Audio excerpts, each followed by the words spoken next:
مرحوم پروفیسر افتخار احمد بھٹہ کے انتقال پر امیر جماعت اسلامی پاکستان محترم سراج الحق کورنگ ٹاؤن اظہار تعزیت کے لیے تشریف لائے۔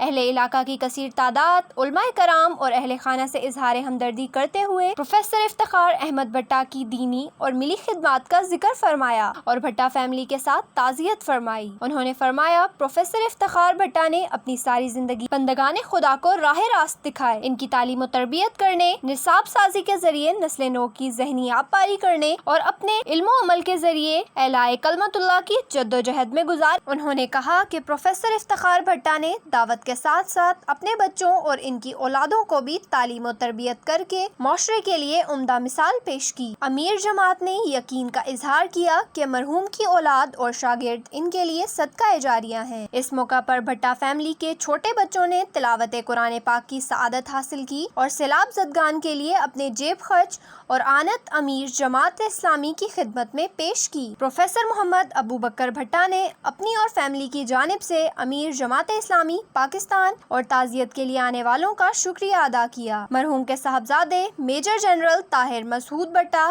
حاضرین کا شکریہ ادا کیا۔ نائب امیر جماعت اسلامی پاکستان سابق MNA میاں محمد اسلم اور ضلعی قیادت کا شکریہ ادا کرتے ہوئے اللہ تعالیٰ سے دعا کی کہ جماعت اسلامی کے دینی اور فلاحی کاموں میں حصہ لینے پر اجر عظیم عطا فرمائے۔ معاون خصوصی امیر صوبہ قاضی جمیل جہاں بھی مرحوم سے دیرینہ تعلقات کا ذکر کرتے ہوئے ان کی خدمات کو سراہا۔ اس موقع پر امیر جماعت اسلامی زون 1 ملک عبدالعزیز اور دیگر بھی موجود تھے۔ دیکھتے رہیے خبرنامہ ٹی وی، پڑھتے رہیے خبرنامہ میگزین۔ عکاسی راجہ ساجد۔ ہمارا YouTube page like and subscribe کیجیے اور ہمارا Facebook پیج فالو کیجیے۔ شکریہ۔